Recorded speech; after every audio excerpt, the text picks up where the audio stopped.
Hi, John, I Leo. want to talk to you a little bit. I want to talk to you about what you've been Okay. doing lately, man. What's going on with you? Yeah. So are we roll? Are we live? We're We just live, roll man. right into it. We're This is rolling. like a just your podcast, of course, in true form. It's like just hanging out with you, That's right, Tom. brother. Just get it loose. Hanging out, just talking baseball. It's perfect. So ebb and flow natural. That's right. Um, well, I got most recently, I'm assuming probably what you're saying, so I did the healing through hitting with the police officers, first responders. Um, I mean, I've always, since I came home, I was always about the mental health part, like, because I knew, like, then growing up in the Buck family, it wasn't the physical thing. Is what we were going to keep our noodle in line Right. to get us where we need to go, right?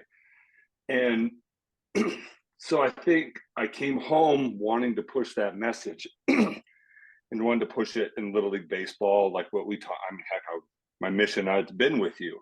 Heck, we've been talking for 5 years about this thing since I came home, and you kind of running the same thing in your own way. And that's why we kind of kindled together, right? And I think finding the way to share that message was key.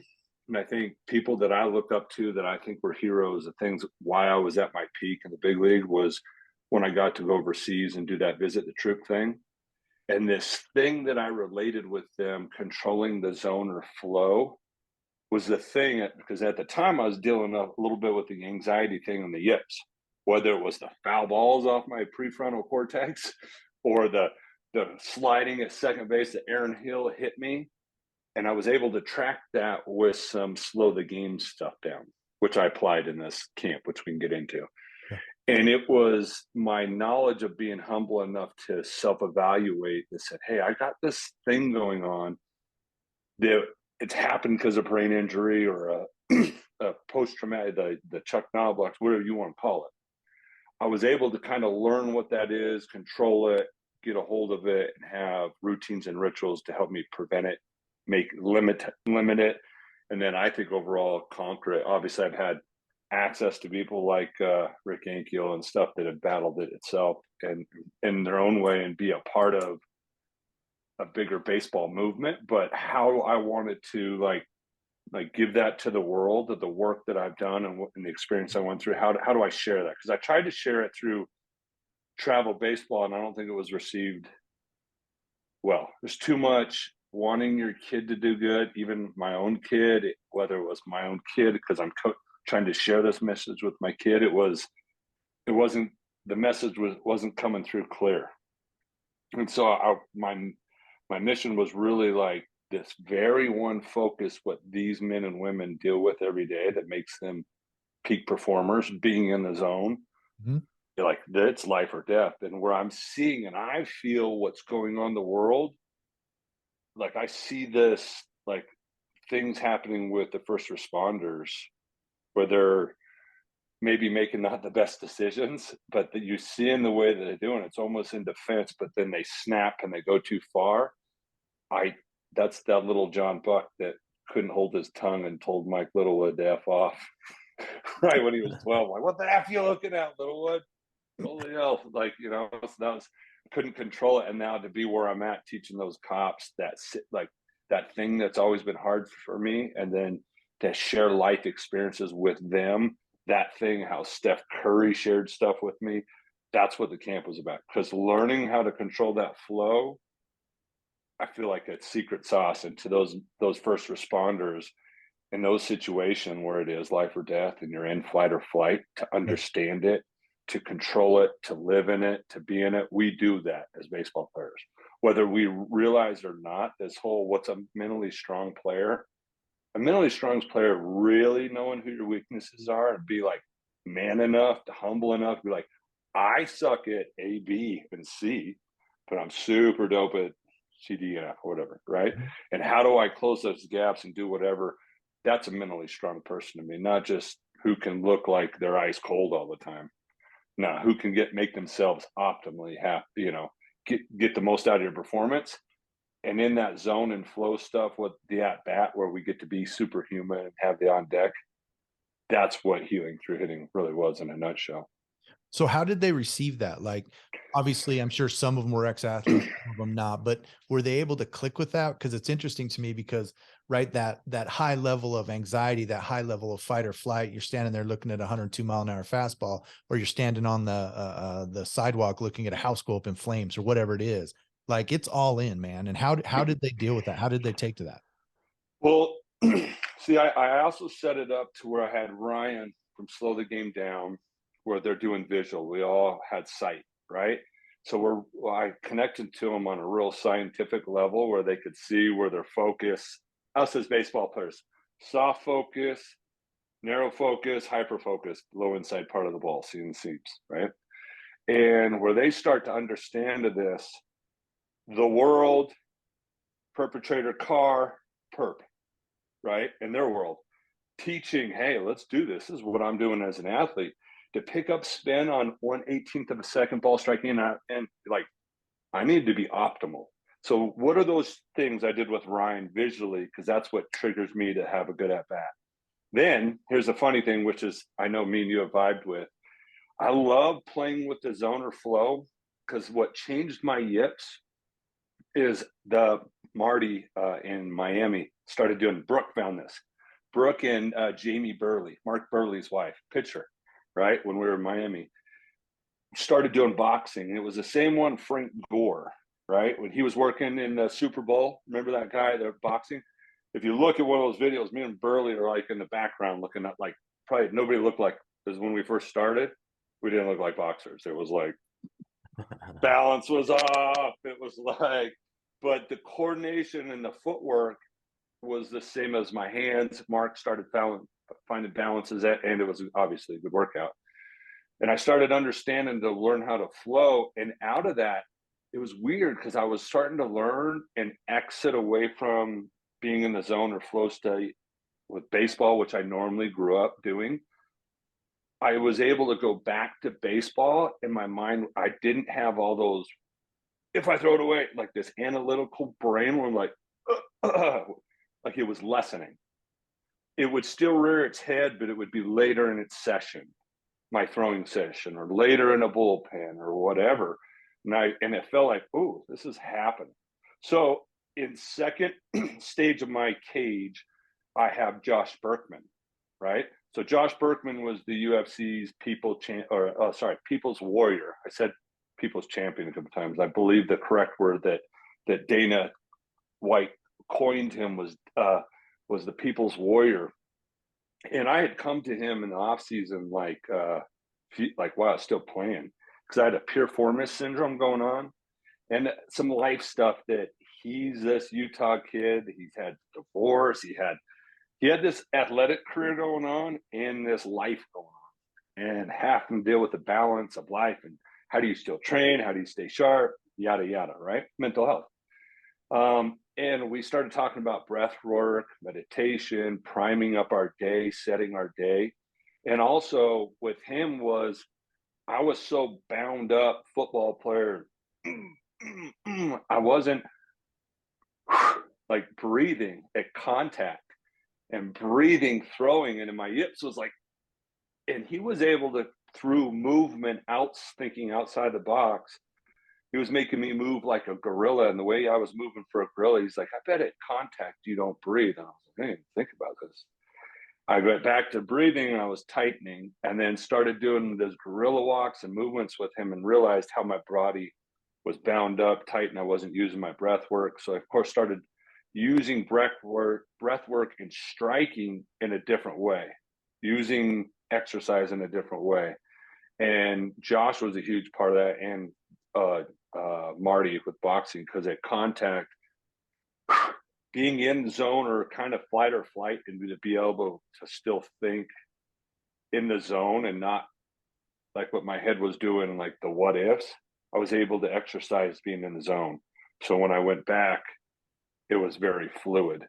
So Josh built a program when the cops came in to feel what boxing was because I told him what I wanted biomechanically for them to feel. He would go in and feel that balance wise with the pivot, where I believe your swing all starts from the ground up. So as that pivot through, just like a punch, they would do that after that station and got connected with their body, breath work, really mind, body, and soul. They would go to Allison after making content, kind of getting the heart rate going up.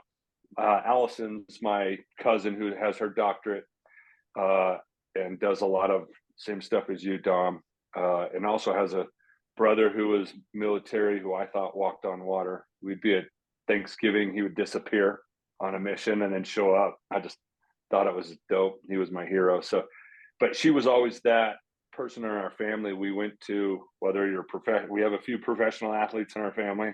We have a few special op military and first responders in our family. She was that one who was kind of that doctor therapist. We went and blew that on, and it felt safe, you know. And I think that was the response to them, is having a safe way to feel these things, but not have to express them like us baseball players, right? It's, I don't need a psychologist. I need a sports performance coach. So we provided some sports performance coaching right out of that experience with Josh, with Allison, and then they came to me for your hitting lesson, which the approach was fastball, middle away, adjust off speed. Which, even saying that, whether it was we had a, I think, older lady named, that she came in, I think she was 67, I think she said she was. She came into my cage and was telling me at the beginning, I can't do this. There's no way in hell, no chance. Her second time through, just from saying fast, the way that she said it, I said, hey, what's your approach? No way in hell. No chance I'm doing. No way in hell. I am 67 years old. There's no way. Her last time through, before she got in my cage again, because I do 2 rounds, just from having the at bat and having the tools she then, with purpose, from Ryan, from Josh, because then all of a sudden after lunch they get it. They're going through their second time. Then they get it through Allison. Then she comes to me again. Then I asked her again, what's your approach? She's like, I hunt fastballs middle of the way. I crush off speed to right center. And I, whoa, yes, you do. I believe it, you know, and it's this little swing, and she's like analyzing her balance. She's in tune with her mind, body, and soul. She's activating flow state. So then she gets done with the session, and from her to some other gentlemen, some other responders saying, I haven't swung in 30 years. This is bringing up awesome memories back in the day. They're activating flow state. That's an uptick of good serotonin in the brain. I don't know, but first responders could use it. If I could use it going 0 for 4 with guys left on scoring position, and the professionals in the world will pay for me to have these performance coaches, I just feel like after they get shot at, my cousin who gets shot at, right, in the Harriman PD, he didn't have anything after him getting shot at. His deceleration, remember, I was just 0 for 4 and left a few guys stranded. Oh, John, come over here and let's worry about your yips. I was getting this profession, and it was helping, because my yips, I was getting this program going away, but it was learning how much my ego was getting away in the middle of that zone. Because think about this. Here's how they kind of got it. Fastball middle away, and you start feeling good. Where do we go as we think as a ball player? Start thinking ego, left field, I'm going to hit this in the seats, right, rather than sticking to our approach. So I was playing with that. As soon as they start feeling good, like, you came off your approach, and they'd be like, oh, I did. So that was the little secret piece that I was really trying to stress. And then giving a pregame on deck, where we as baseball players, we're kind of superhuman. We get to have a relationship with our flight or flight. Like, we have in our sport, we have our own little flight or flight station called the on deck station, where we're learning how to tap into, like, oh, those butterflies are coming. All right. If I was a grandma, I'd be ready to lift a car. If I was, a little kid, being able to run faster away from a dog. These things that you go into this superhuman mode. Us as baseball players, we found a way to hone in on that, where our intuitiveness picks up on fanning of the glove, tilting of the elbow. So those things that I naturally have been taught by my Jim Fannin and other mental coaches in baseball, I just relayed that and I just said, hey, put you in your arena. You're sitting in your car before you go out to this perk, because I also got some help from my cousin and some veterans and stuff to help build what to say, because I didn't know. As you're sitting here and you do this traffic stop, same way I do this, right? All right, I just saw a fastball, middle of the way to right center off Verlander. I know what my perfect approach is executed. Holiday, right center, Philly, done, go. Now I know my A to B. I know what my B looks like. I know what it feels like. Now I'm prepared if I need to make adjustments, if things happen. Like one officer told me, so, a lot of compare and contrast to make fun and light so they have time to reflect. I said, all right, think about what's a left-handed curveball, like a left-handed weirdo pitcher down there you got to control as a catcher or a pitcher. Like, what do you got to control of? And what's your curveball? What's your curveballs in life in your guys' arena? And then it was funny. The one officer goes, well, I had a naked lady jump out, punch me in the eye, and give me a black eye. And I just had to kindly ask her to sit down. I'm like, that's a curveball. Yep, you're right. So that type, if you think about kind of stress and to be able to, someone hits you to hold that much restraint and then do it, they do that a lot, right? And so it takes one or two of the ones that not go and then it gets viral. So my objective is really that secret that helps us be superhuman, stay back and hit a curveball. I want them to stay back, make the right life decisions so that they're not a YouTube sensation, and it's not something that's happening that we see in the news. And the other benefits that I that was one goal. And then of course my mom and my brother having suicide, mental health issues. And I think me going right out of high school and being raised around psychologists, I went right into, hey, this is a performance health. I didn't see it as I was a weirdo, because remember my brother just suicide, my dad, it was right away. I needed it and it helped my life perform better. I just didn't think, oh, how do these correlate? I didn't intersect them. It was baseball, life shut off, and it wasn't healthy. And that's some of the stuff that Josh and breath work and what I think was manifesting in all this when it wasn't healthy. It helped me separate it. And those are some tools that are also in the camp with Allison and people. It's really, how do you give that life, mind, and balance on when you have a job that's I can't, like some of the stories, even doing it and having family that did it, to get a grasp of it when it's like hint of story. I mean, I just get little hints in a hitting lesson. Oh, this relates to what you're saying like this. And I'm just like, yeah, like that. I'm thinking, no wonder that's a hard job. No wonder they're having a little trouble. So it was fun to see that because the reception was cool.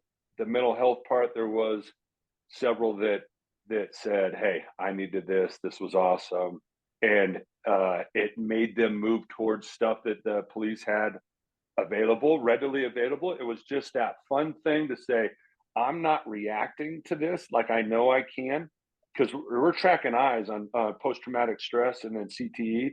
Your eyes, because remember, I had slowly, here's the secret sauce, is those real perfect. I do the fun hitting lesson. I got some professionals, like it would be awesome to have you, Dom, where you understand what they're saying and emotionally what's going on after they just did a hard task. And when they're really journaling that and you're taking it as there's some real good things, because they are connected with their mind, body, and soul. And when they can kind of say, this is what I feel like, that's when you become a one percenter.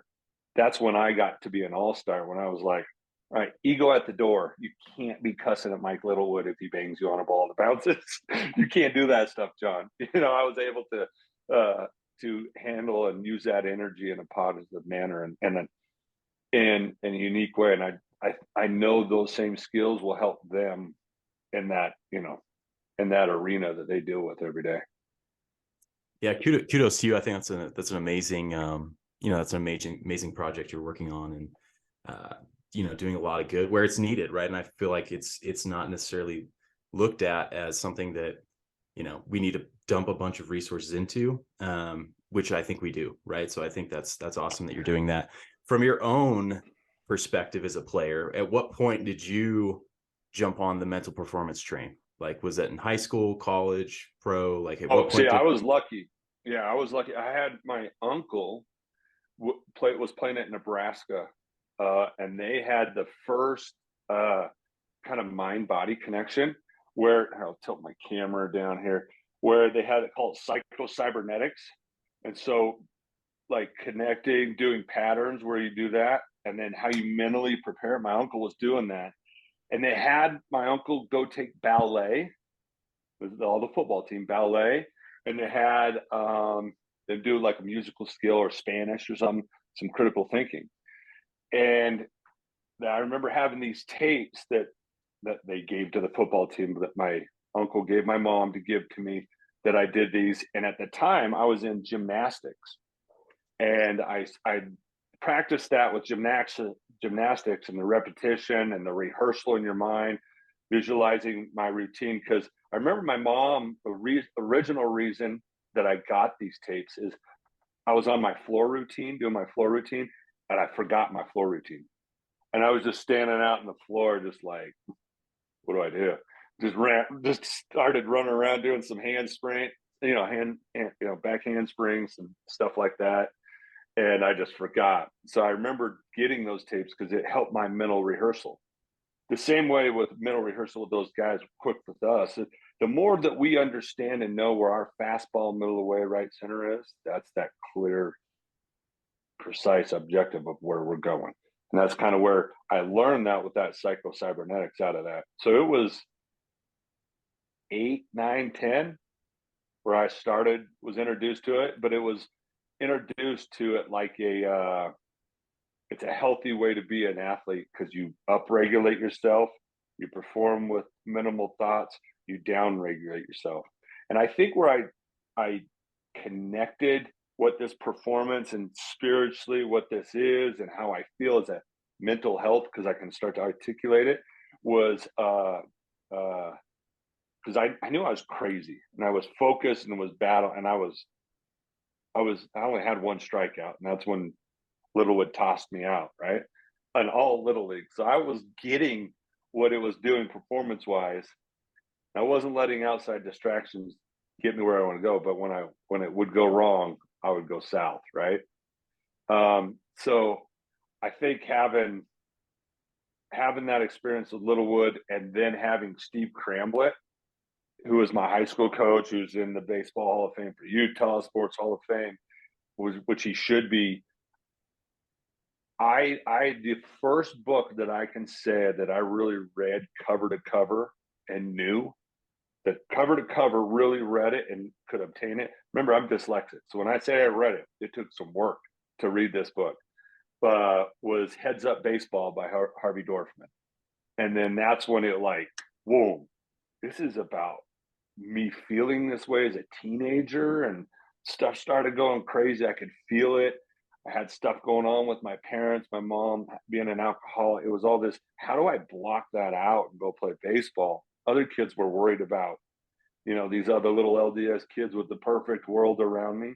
I was like, your mom's not even passed out on the ground before the game. What are you, like, you're worried about an 0 for 3? So I was using it in that very real context where it felt very life, where I was saying I was using psychologists and sports performance coaches in that way with my Heads Up Baseball book, in some family therapy stuff that I had going on. So it was like, whoa. Then Cramblett and I became very close, where it was like, he was like, call the games, John, you got this. And then it was like, ooh, I could get drafted. I could, like, this is a skill set. I bring the most out of Greinke or Harvey, or like, this is a skill set. So it was, I would say, the graduation from my uncle, psycho-cybernetics, Heads Up Baseball with Cramblett was really the life-changing thing that I said, ooh, this is, if I could, maybe Cramblett saying, if you could fix this one thing, you'll get drafted. Remember Littlewood? It still hasn't changed. So that was like, all right, give me that book. I'll go read this thing. Yeah. You've talked a lot about, and I want to drop something on you. I want you to think about this and talk to me about it. Yeah. Everything we've talked about, in a sense, has the rhythm component. right? The thinking rhythm, the physical rhythm. When you talked about the fingers, the patterns, Yeah. everything is rhythmic. And when you talk about the yips, you did this, and I know for who listening, you can't see it, but it was out of rhythm. It was Mhm. uh. Breath work, Yeah. rhythm. So if we can, just in life in general, right? You talk about first responders, you talk about baseball guys, you talk about sitting at your desk doing your job. I'm trying to teach, and I'm starting to teach the idea of rhythm within just not, people think rhythm, oh, I can dance. Great. But is your mind in rhythm? Is your heart rate in rhythm? Is your breathing in rhythm? Right. And to me, that completes the circle, because I think when we struggle, we are out of rhythm. When we are able to say we are in rhythm, therefore we do not struggle, it sounds really nice, right? It has a flow to it. And then it takes me back to the idea of flow state, right? Things are just working. Mhm. Everything is rhythmic. Everything just kind of seems to make sense. How do Yeah. we teach that? Like, says, because I talk to a lot of people about it, and athletes I are like, gotcha. well, my swing is, it's clunk. Okay, what is clunk? Can you get it in rhythm? And when I have small breakthroughs, say with individuals just in hitting, and all of a sudden everything works together, man, it's sweet, right? But It was it's really so cool. hard. It was really cool. So I had Ryan here from Slow the Game Down, right? And it was really cool. He was telling me, I almost did. Do I want to say the name? When are you airing this? I can air it this week, but I can cut out whatever. Yeah, it's good next week. Yeah, so week from now, whatever. I think it was Bellinger or Bellinger or somebody was calling him, right? And it's about concentration thing, which we all know. Us baseball players are ADD, right? So what it does, and I think it's in the prefrontal cortex, what you're saying, and I Mhm. think that's a disruptive that pattern Mhm. of rhythm of going, because we like to tend to think in the future real quick. We think about the result. We go real quick in the front, and I think if what you're saying, a drill that I like to do is I like to you ask the student or the player like count for me as we're doing soft toss, count for me. They will all have this natural rhythm. I'm fast. You can see the way I talk and move. I'm. If you ask me, it's like 1, 2, 3, 4. If you ask David Wright, 1, 2, he's calm, like nothing. Like he's. I think he's alien. I think that's maybe our first thing. Is he does it so calm and he's so wired perfect, and then he controls it when he needs to get up. He can cover that rhythm of what makes a good baseball player. He's born in within that rhythm. It takes mentally. I like where I said I'm very humble. I do work a little fast, but my brain's capable and able to maybe go 2 or 3 hitters ahead of time, play that game, and then get the result when I come back. So I know that it is a hard thing, but it's also a tool. But I because I use it as a tool, you wonder why catchers aren't real good hitters. Everybody says, why are they good hitters? Well, there are a couple. And if you ask them, they're the ones that count like David Wright, Memento, Zanino, Osmus. Those are the guys that have hit 300. They have that able to do it. Your Saltimakis, your me's, look at us. We're all like that. We're the ones you're getting Adderall and Ritalin because they're trying to get that flow. They're trying to figure it out. Am I right? You're the one Yeah. prescribing these No, things, no, no, But you're I think it's 100%. patented it on with you because I could know because I got to play with this. When you give me that Adderall and Ritalin, it'll be like I remember thinking it would be one would flash in my head and I could see that dang thing in there, and I could see the roundness of it too when I said 2, and then when I don't, it's foggy. Mhm. To me, that's brain fog. Mhm. And then it's also the sluggish of that rhythmic 1, 2, or do I even want to do it? Mhm. That's super exaggerated for sake of conversation, but those were the emotions or feelings I would hear off my rhythmic. Does that hit on what you're saying? Yeah, 100%, man. Because here's the thing: ADD, ADHD, right? It's not 1, 2, 3. It's 1, Mm-hmm. 2, 3, 5, 9, 4, 2, right? And that is confusing, right? That's taking your brain and your brain saying, "What do we do here?" And we see a ton of dysfunction. And I'm not saying massive dysfunction in a negative way, but within ADD and ADHD, because there isn't a lot of rhythm to it. But if you can find the rhythm in life, if you can find the rhythm at the plate, if you can find the rhythm within your job, to where it's steady. Now it's going to speed up, and at times you're going to have to speed it up, and at times you're going to have to slow it down. But the idea of, like, for example, a first responder, boom, that chaos hits, gunshots go off, you better be in rhythm, right? That 102-mile-an-hour fastball coming at you better be in rhythm. Still in a bag is very rhythmic. It's not just like, I'm going to run right now, right? It's cadence. You're prepared, plan, preparation, 100%. So I execution. love Yeah. that, man. And I've been pushing that idea, that model, and I don't know if it has a name, just intense, just teaching rhythm, right? Things, watching rhythm, juggling. I'll add to this. I think music is the gateway to the zone. Yeah, so man. you think Mozart, you think these things. Music has the ability to change your mood. So think, why do we have walk-up songs? Right. And why do we pick them? Why do we put so much into it? You should have your playlist of walk-up songs that are your uptick, like you say.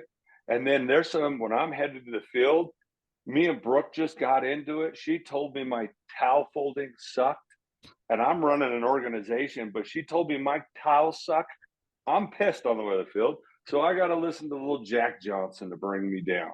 Because I can't go in catching Matt Harvey already pissed off. If I go in there, that's two of us pissed off. That's not a good combo. Now, if I go in there and I'm pissed off and Zach Greinke is pitching, that's okay. Because he's asleep for both of us. And I can be awake for both of us. That's how those two work. And I knew how I had to be I'm trying to throw out life scenarios, which two good names are two drastically different personalities. So I both dealt with. So I think I used music, those two guys going to the field objectively. Oh, I'm catching Zach. I need to be this way. Because if I went and stepped on Zach Greinke's toe, same way I did Harvey's toe, no bueno. Zach would never want to talk to me again, and it would be some intellectual talk of how long did it think of you to talk? I would step on my. We don't need to do that with Zach. We just let Zach throw wherever he wants to go. and I think that's preparation, because if I came into that arena with Zach and I used music, if I was out of that rhythmic, he doesn't hear me. He's not receptive to what I'm putting. He doesn't hear what I'm saying. He's not listening to Racy John, because I'm not on his rhythm.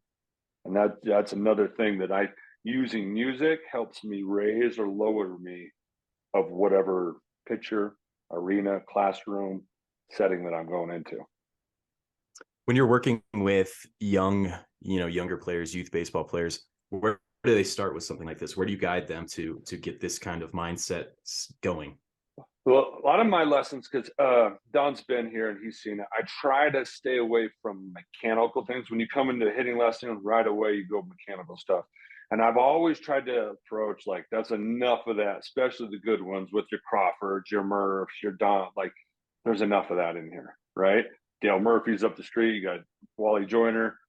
I'm a catcher, but I also know how to get you out with your approach. So if I could teach hitting in a way of what I'm doing as a cat and what I'm looking, and the energy, as the rhythmic aura that you're putting off, I'm trying to back you off and speed you up and throw that rhythmic off, right?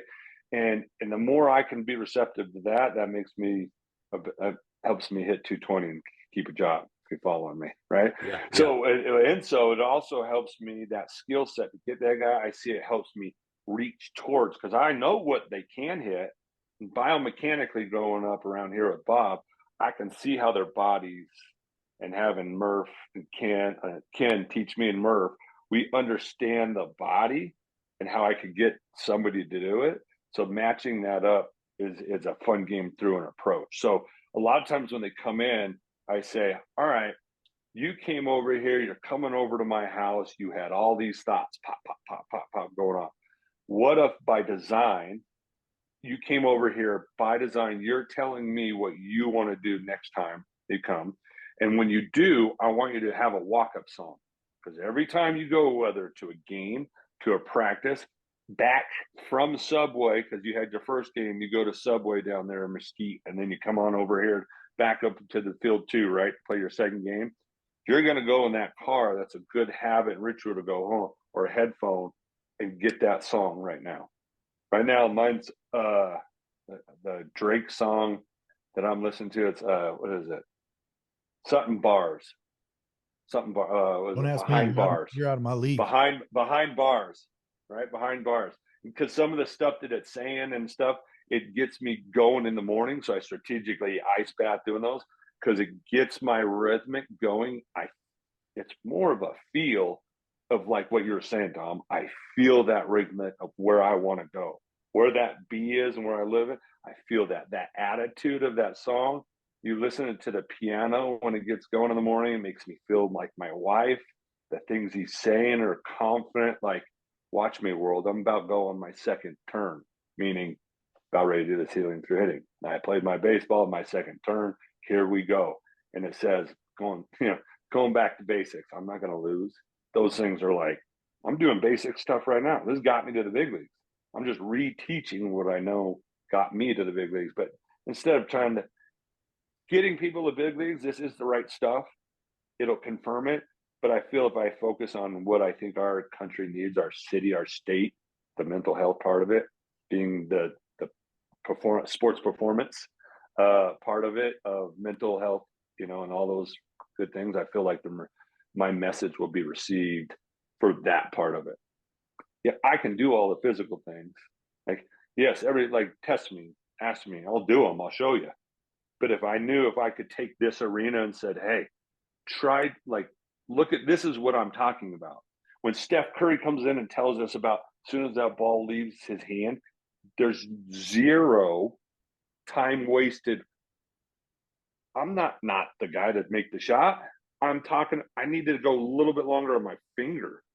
It's zero wasted that he's not the guy to take the shot again. It's not, I suck. There's a waste of time. And think of it as ball players, because we have all these little times in between, just like golf. That analytical brain comes in and we're off our approach. We're hearing our coach say, blah, blah. We're seeing our dad do this, and we're trying to do that. And we're not thinking to our approach. So just like with those first responders, you got apparently the crazy lady giving you black eyes, you're doing all this, your parent, those same distractions. What's your approach? Fastball, middle way, right center. With all that noise. So I teach those kids, you're coming in with all that noise. You do a walk-up song when you come into my lesson. For the second time, you have those three things, and they describe to me. Oh, I want to hit with more power. I want to see my fastball middle away a 7-8 or a 9. And meaning I saw it with clarity as 7, 8, or 9. And I want to finish higher. They come in, they tell me, right? And they do the work, they do this body of work, but then I really teach them the pregame process. What I'm because I dump a whole bunch of stuff just like I do this call, and I'll say, hey, give me 3 things out of what I just dumped on you. 3, because your brain can't get anything else. And then you think about it when you go to sleep, see it as if it's done. Wake yourself up in the morning, do a walk-up song on the car ride over here, and tell me those 3 things. Because we're going to master those 3 things. So in your mind, you come in the practice of having an approach, knowing where you want to go, being clear and concise. You come into the arena, that's in game. You practice that to eliminate outside thoughts. And then when you leave, when you come down off of that, what's bubbling up? What is that? Is it the same 3 things? Or did you get to layer 2 of the one? Here you stripped it down, so you replace it with a new thing. And then here you're getting real deep because it's about approach. I don't know. So you learn to evaluate, and then that way you don't get too much. The analytical brain doesn't run off. You're able to stop it and have routines and self-discipline to say, I'm in control of this. It's for lack of a better term, it's the like military, why they make their bed in the morning. It's the activation of why do I get in a hot ice tub and sit there for 3 minutes. It's that self-discipline of, I'm not going to self-talk like this. It's activating that thing it's a muscle. And we just got to, it sucks. And we just got to stretch it. Feel. So my brain, like now, whenever I talk to you, John, it's interesting because it makes me think out of the box. and I'm an out of the box thinker. And I try to teach things and talk to people in ways that maybe aren't standardized, right? Not that, Mhm. you know, I read enough books through graduate school in this, and it's very standardized. And I think there's so many ways to learn. And I think of the word feel. Like if I Mhm. feel something, if I have a good grasp, a good feel, there's a flow to it. There's understanding of how it works. I think mechanics play into that feel. I think the brain plays into that feel. But as I've got older and looked at different ways of being successful, just like say I jump in a cage and take cuts. If I can feel what I'm doing, and I know this sounds, it's interesting because I don't think about what I'm doing. I feel what Mhm. I'm doing. And to me, if I can grasp a feel of a process, because I can think about a process all day, I can say, okay, I need to go A, B, C, D. But isn't it quicker? Isn't it easier to say, I feel A, B, C, D? I look at it through different lenses. I look at it through a little deeper level than just, okay, get in the cage. Here comes the curveball. You know it's going to break into you. Keep your hands back. Drop. No, no, no, no. Feel it, man. Feel Yeah. the work. It was one of the things, identifying the way your brain thinks and how you process content or data coming into your brain, your little computer. It's really cool. Is Ryan said, like, he stood up in front of all his police officers.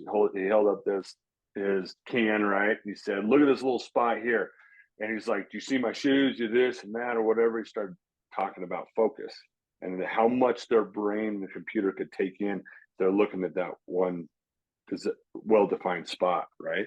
And he was able to do that, and then to get them all focused. So now they're all focused the same thing. Then he said, "All right, now listen to my voice. Then watch my hands. 3 + 4 + 3 + 2. What does it make?" And then people are like, "How many did you see my hand? Or did you listen to me? Or how many of you got nothing?" And of course, all different types, because we had 100 officers in there, right? And 25 of them were listeners. They got it by sound. I mean, 30 of them were visual. They counted up what he was adding in his fingers visually, and then he had another one going on the other. And some were able to be able to add that what they're seeing and what he said, which blew. He was like, "Whoa, you're those Navy SEAL guys, right? You're those guys that are those super guys." So it was cool to where guys were to do that. So where you're saying you're a feel guy, it would be interesting. You'd probably be a lot like the double figure guy, but identifying your brain and how it receptive, it helps you learn. So doing that and having that feel. So in that station with Josh with breath work, then when you come to my station, we do some dry swings, and that's my on deck swing. When I'm prepping them, we have a feel. I make them swing right and left handed, because the feel thing that you're talking about, Dom, I love feeling, teaching myself what I'm feeling. So then my brain on myself, I'm swinging right handed. I know it. You're not thinking of things. Then you come over the other side, you feel weird. You don't feel those things. And so the things that you overcome over to the other side, it helps you relearn the foundation and basics on your right side, because you're reaffirming your foundation on your left side. So a little added tool. Do you That I listen? learned that from Ichiro, by the way. So I'm not smart enough to come up with that. That's an Ichiro thing. He happens to be pretty good. Yeah, he was pretty good. Do you listen to music or do you feel music? Because it's two totally different things. I feel it. I Yeah. feel it, but I the emotional state that puts me on makes me believe those words, like how those words and Yeah. those lyrics, and I put that, and they mean so much to me, where I put it in my routines and rituals. So if I'm on doing long drive or professional long drive, I have my songs for long drive, because I don't want to get too amped, because too much adrenaline. Why I'm good against those guys, they're going like this at the tee box. I'm like an at bat. That's how I know that us baseball players, we like that a little bit. Like we like doing that superhuman thing. I could see that I had a good ability to like put that tee in, and I was able to get my 8 balls in the grid for this. Where on one of them, on the DeChambeau, they're going out, right? Or the players that are hitting further than DeChambeau when you had them on those, the big guys in the long drive. But DeChambeau goes up there and gets all 8 of them in the grid because he's able to hold it. Now that all those guys are going, they're not able to control this. He's able to and bottle that energy into that well-defined zone. And that's kind of the way of on the golf course. And my music, if I go too much, I can feel that because I get too amped. And when you're attacking or 4 degrees in, 2 degrees closed to get that perfect draw. Baseball, it doesn't do that. Where music, I can feel that. And the music they play in long drive, it's a thing. You can feel it. That thing that you're talking about, you can feel it. That's why in long drive, they have that upbeat music because it's triggering on exactly what you're talking about. Yeah. Of course you picked that up. I was going to say, as a player, I felt like I knew during warmups whether I was going to have a good day or not. Right. And then as a coach, 9 years as a head high school coach, I could watch my guys warm up and I could tell you who was going to have a good day and who was already struggling. But why do you think those days, think about those days that you said I could tell beforehand? Why? That routine and rituals, you were selling that commercial. Like my routines and rituals, because I'm a weird, quirky guy, getting picked up. Every time I weighted bat, when that thing comes off, it's a commercial selling me on me. I'm the greatest guy to ever come out of Utah. And that habit started when I was 9. Right. And I was nowhere near anybody close to as good as anybody in Utah until I was. And that's the same Trout. You hear Trout talking about that now. And you were doing that as a good habit. That's why you became a good, because that day you had more of the good than bad. That's why you were a good college baseball player, is because you got to that level because you had more habits. You did that. But I bet you could have probably done better if you knew that strategically, like, oh, I'm doing this a good habit. And that's my point, right? Like if I would have had those tools 8, 9, 10 years old, where would my ceiling end up? Where would that have been? Right. And I think you bring such a good point. And I think, what would your advice be to that player, who steps out on that field and just doesn't feel right already, right? Like my cleats feel weird, my gloves not, you know what I mean? Like you have that feel as a baseball player, like either I'm gelling or I'm not. How do I get in that zone pregame? Well, if preparations, I think the first thing, right? Being self-disciplined to prepare, because if you don't know baseball is going to be hard, then you're dumber than I think. You belong in the bullpen. The back end of the bullpen, just come out. You better be throwing 99, 100. So, right? This game sucks, right? It'll, and if you think you got to figure it out, it'll kindly slap you in the face and show you they don't, right? It's a tough game and you got to be constantly learning. So I think that has the built-in attributes of it to where that, I lost my train of thought because I just saw my children run across my back door right here. Sorry. See my little children ran across the back here. So what was I saying right there? No, we were just talking about if I'm not gelling, if I don't feel like I am pregame, what do I do? Like if a player's listening to this right now. Yeah. So if you get derailed and distracted like that when your children are around, I actually had a spot, and this is the heads up baseball. Being prepared with a spot, because it's going to suck. It's going to be hard. You should have a spot in every stadium that's your higher ground spot, and a practice in your life that you practice to get to higher ground, to where you could go, that you could realize, like, shit's really not that bad. Like, let's get real. I'm playing baseball. And with the weird, if you need to, like, I'm in this country. And if you need to, I got food. And if you need to, I actually got a place to sleep. Like, I don't know your story, but I know that it's a practice that you like practicing gratitude. Like it's not just baseball. That's life. And if you want to feel that good, that's a really good way to trigger. Like my gloves are sick. My shoes look sick. My calves my forearms look shredded. I'm selling me on me. I'm the one that's got to get this hit anyways, right? Start saying, oh, my gloves look dope on me. I love how my pine tar is like this. It takes 10, 15 affirmations to change a mood. It doesn't take that much. And then you throw songs and rhythm to it, you can alter your change.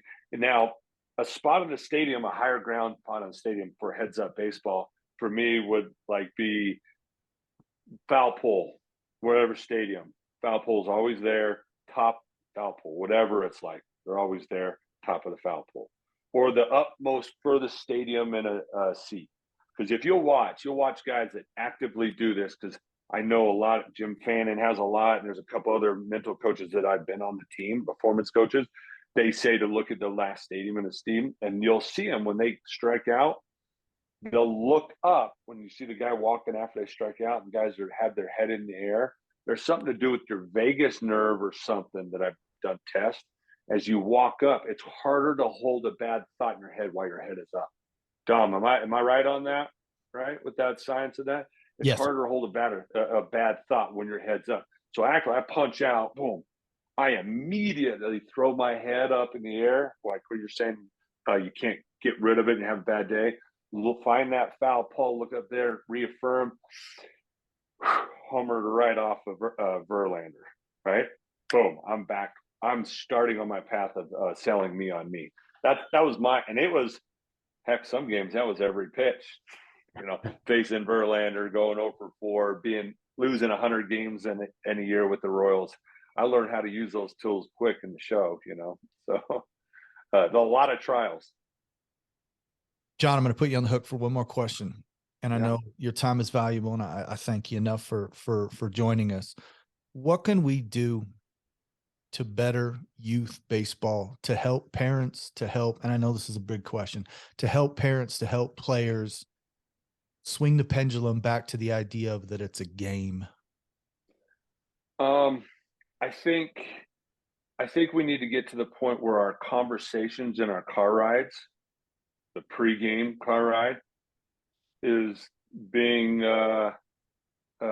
setting the mood and the tone and the rhythm correctly. During the game, parents and even me as a parent, I'm doing a better job of this. My son's 14, so it's not just saying parents, you guys. It's me as a parent, because I in ways in conversation. This isn't just a one time after a bad game. This is conversations with your child. This is car rides. We have a lot of car rides in a year of taking our children. That's a tool. That 5-10 minutes, sacred time with your children. They're priming up to go do their passion. You're never going to get a more engaged person in the world. And if they're just YouTubing on the way there, start watching baseball things. If you're going to baseball, if you're going to gymnastics, think about baseball things. Parents, start a baseball conversation. They should be thinking about baseball things. They should start to narrow their thoughts. They shouldn't be talking about Pokemon, girlfriends. Mom's mad at you because you failed your spelling test.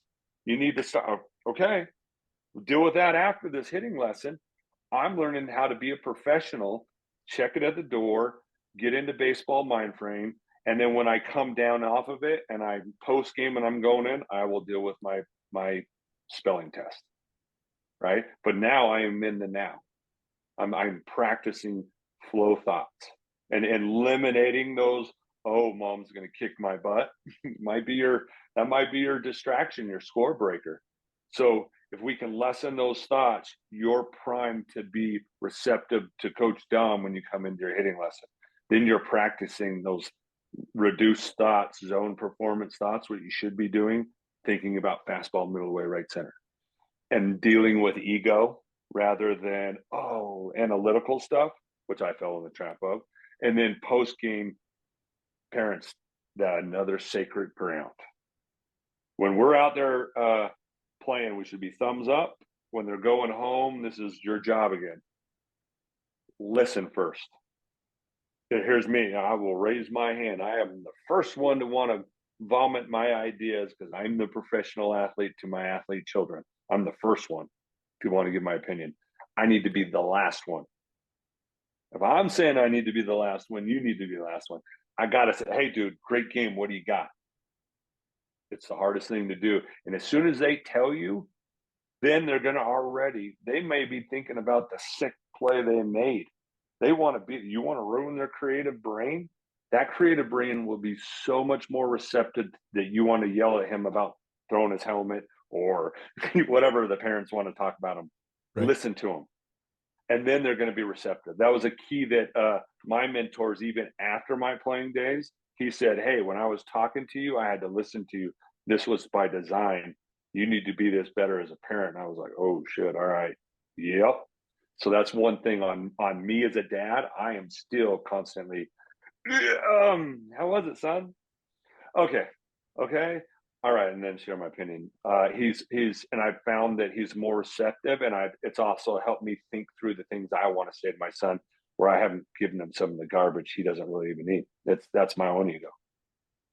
So it's listening, it's understanding, it's validating. We talked to Adam Law from, he's the Dodgers mental performance coach last week. Yeah.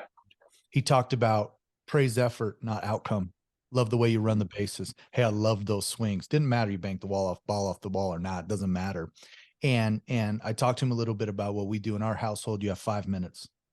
We'll talk about this for 5 minutes. We can process it later once everything cools down. Mm-hmm. But man, he was so big on that, and just giving the kids that confidence, that ability to communicate, to talk. And I know old school, right? It was like you got in the car and you heard it from your dad for 25 minutes, or you heard it from your big brother or this. It was like boom, boom, push down your throat. Be seen, not heard. That's right. That's right.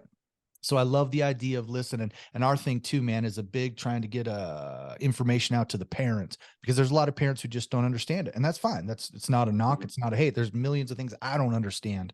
So I appreciate that, man. And once again, I can't thank you enough for giving us your hour of your time, man. I know you're a busy guy. And like I said, I could talk to you for 3 hours, but it's Sunday. It's the Lord's Day.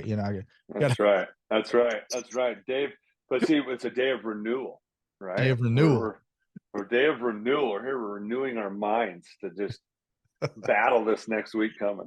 So that's right, man. So tons of love and Sunday activity. Yeah. And I want to talk to you too. And obviously off air, and we'll talk a little bit later. I want to do some stuff with you on parents and working with parents and some stuff. Yeah. In fact, I mean, heck, why don't we just do this on this podcast and kind of make it official? I would like, I know that I want to do some stuff through this Healing Through Hitting. I know with some special needs kids. I know that's right around your heartstrings as well. Yep. I think there's an arena of this, because I think we all operate in the flow or zone. I think there is a life rhythmic feel that we all feel. And I think baseball, when you're doing the hardest thing in sports, I think we tap into that. I think we do tap into our superhumanness.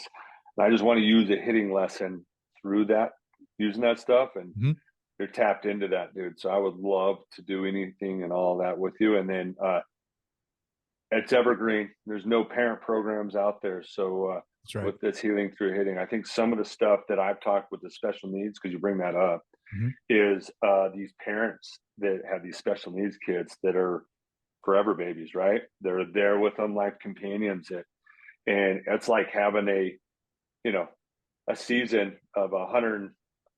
I whine and bitch about 165 days a year, 300 day season, and 180 days. They're 365, 24/7. Yep. And to be able to have a routine, a ritual about themselves as a parent, as a person, and not always be that caretaker, when to be that caretaker, when to give yourself your space, when to have your life, it actually makes you a better caretaker. That's kind of mine and her name, she was big in Cooper, and Natalie Castro's girl. She actually ran for Miss Utah. Okay. You can look her up. She was Cooper's. She was with Cooper, and he had some occupational stuff when we were younger, and she's now amazing with child development. Has really gone into some special needs stuff.